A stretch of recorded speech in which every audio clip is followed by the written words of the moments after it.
comes and stops us in our tracks. Bravely we prove in our striving, trudging together each day. Where there's a will, there's a way.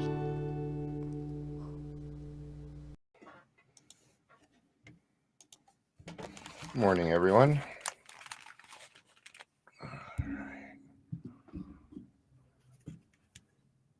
Don't, dude. My cat kept me up half the night, man. I'm so pissed at him. God. Man, Jeff and Jackie on Instagram. Good morning, both of you. Good to see you. So, yeah. All right. And then, of course, on Facebook, if you're here, please say hello, whether you're watching live or the rewatch. We'll go from there. So, your recovery comes first isn't actually the topic. The topic is going to be into action. Speaking of which, there's a lot of action happening over here right now. It's all animals. No. There's my dogs roaming around too. Hey, Chris, good to see you this morning, man. So, what do I mean by your recovery comes first? Because that actually covers a lot. It covers several different things. Okay. The first thing that I'd like to cover is the difference between sobriety and recovery. Okay.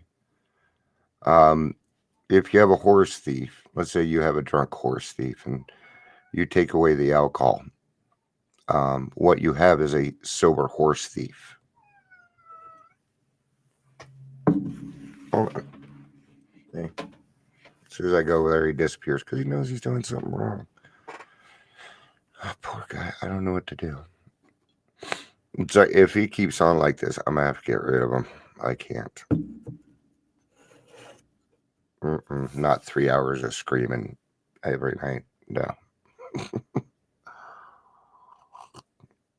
I won't be able to. My heart's too big. So what you have is a sober horse thief, right? This person is still going to be stealing horses. They're still going to be doing the wrong things. The same with us. You know, once you take away the drugs or alcohol, sex, gambling, food, whatever it is that we've decided to attach ourselves to, then we have to start to get rid of those things. And that's when we start to start in recovery. So sobriety doesn't require much action besides stop doing what you're doing as far as the addiction goes. Recovery is going to require more action. It is going to require certain steps. Okay. And until you start those steps, you are not in recovery. You are sober. Okay. Now, we're going to get to your recovery comes first. Okay. Because now we're in recovery. We're past the sobriety point, right? Okay. That first year is yours. This is what I was told. That first year is yours. Take it. Remember when you were, you probably do this with your kids now. You know, you tell your kids, you know, nap while you can. Enjoy school while you can. Enjoy recess while you can. See, the first year is yours. Take it. Be selfish with it. Do something with it. This is the year that we're going to let you off the hook on pretty much everything. It's going to be a good year for you. So while you're doing that, stay out of other people's programs. They're none of your business. Okay? In other words, you don't need to be calling your sponsor saying, oh, this person, this, that person, that. Your sponsor's going to get a wore out on that. Right? If you want a beating post, get a therapist. Your sponsor's not your beating post either. No one is. Then you pay somebody to do that. Nobody wants to be your beating post. Nobody wants to listen to you whine and whine and whine with no progress. Sure, the first couple of times we'll get together and we'll do some whining and bitching. But after that, we're going to be getting into things that are a lot more positive. We're going to be working on a life that is moving forward in a positive light. Our intentions change, and then we change, and that is the miracle that happens. Okay, even after that year, your recovery comes first before anything. Okay, but God comes first. God is your recovery, dumbass. Sorry, I didn't mean to put it that way, dumbass. But God comes first. Oh shit. All right, makes sense. There's a lot of things that can come first that are grouped together, and it's okay, right? Now that doesn't mean that my family is second. Okay, I'm not going to sit there and rate things in order of importance. No, that's not the way that it works. Okay, what is important today? Following God's plan. That's what's important. Doing what I need to do to follow God's plan, right? Now,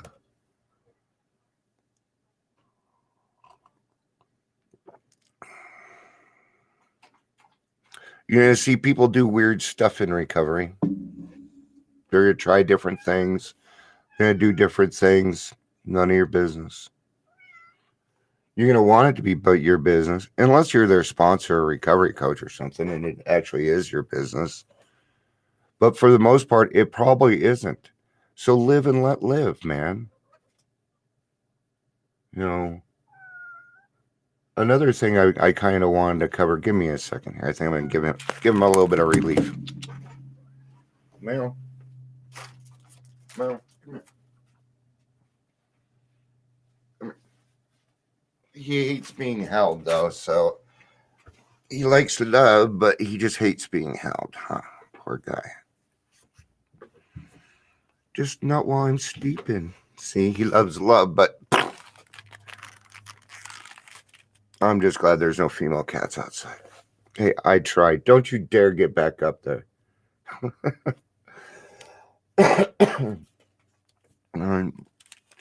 I'm going to say something weird about this, too. Be selfish about your recovery. Okay? If you don't feel comfortable going somewhere because there's alcohol, if you don't feel comfortable going somewhere because you think it might cause a relapse, then you don't fucking go. I don't care what anybody has to say. Are people going to say something? Yes. Are you that powerful? No. Are people going to give you that power? Yes. Are you going to utilize that power against them? You better fucking not. Yeah. See, what happens when we get sober and we come into recovery and the people around us don't grow also, the power switches. There's always power. It's just a matter of whose hands it's in at the present moment. Look at a football game. Whoever has the ball has control. Okay? In this, whoever has the ball has control, has power. You have power over other people. You cannot change them. But you can certainly influence them with how you live your life. You can do that. See, I do a lot of talking, but I also do a lot of walking. Every day is another day when something comes across my plate, when we got to figure out what's going to be best and the right way to do it. And a tasty way to do it. Sorry, a very old commercial.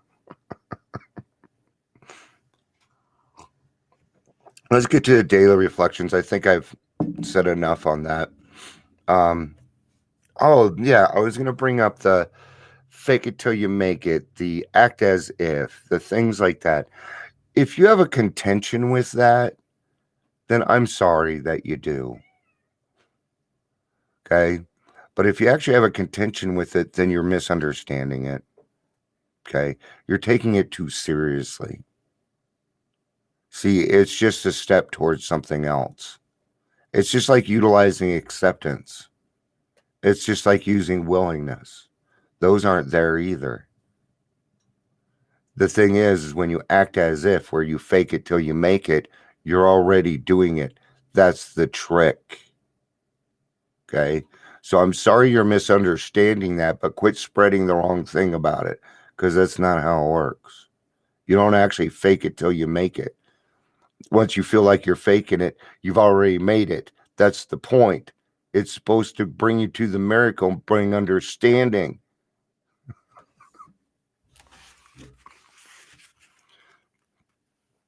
Into action.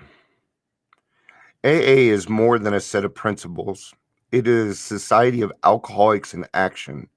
We must carry the message, else we ourselves can wither, and those who haven't been given the truth may die. And we do this as much as we can. I'm going to give a fantastic example right now. There's 4 of us here. 2 of us know each other. I don't know Jeff. I don't know Jackie. I've never, ever met them. I know them from on here and what little we've said back and forth.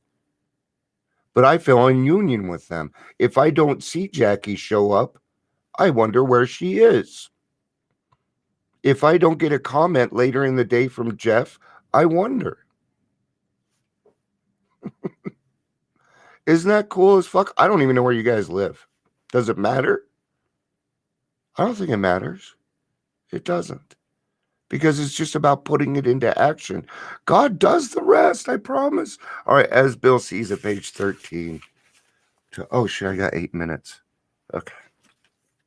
That's plenty of time. I host a meeting on Saturdays, so I gotta get there. If you guys ever want to go to my meetings and stuff, just let me know. I have one meeting I go to that I love. We could use the support though. We really could. All right. Page 13, a shared gift. How fun. AA is more than a set of principles, blah, blah, blah. Faith is more than our greatest gift. It's sharing with others our greatest responsibility. And what is our greatest responsibility? To stay sober and carry the message to the still suffering alcoholic. May we of AA continually seek the wisdom and willingness by which we may well fulfill that immense trust which the giver of all perfect gifts has placed in our hands. I do not care how much time you have under your belt.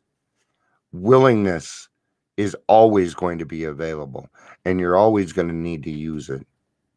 Okay? There's no way you have experienced everything in life. Sorry, but you haven't. And you never will. So get what you can while you got it, man. Make do with what you got when you got it. See, the program is all about bringing to a place of serenity. It promises joy and serenity. And they're right. I did the work and here I am. Am I joyous every day? No. You guys know that. Some days I come on here, I'm like, fuck it all. We go through that stuff, man. I'm not going to hide it. I'm human too. But then we always come to a conclusion. We come to an answer. Oh, Oregon. Nice. Let me know when you can write down my phone number. We got a meeting here in a little bit. So my phone number is 720. I'm just going to put it in the comment here, Jeff. Send me a text after the meeting and I'll send you my, I'll just send you the group info stuff. There you go. Yeah, if any of you guys ever want to come to my meetings. I'm in Colorado, so it's Mountain Standard Time. Yes, I'm a Bronco fan. Don't hold that against me, okay? We're in transition. I got to hurry this up, guys. I'm sorry. I desperately wanted to live, but if I was to succeed, I had to become active in our God's given program. I joined what became my group, where I opened the hall, made coffee, and cleaned up.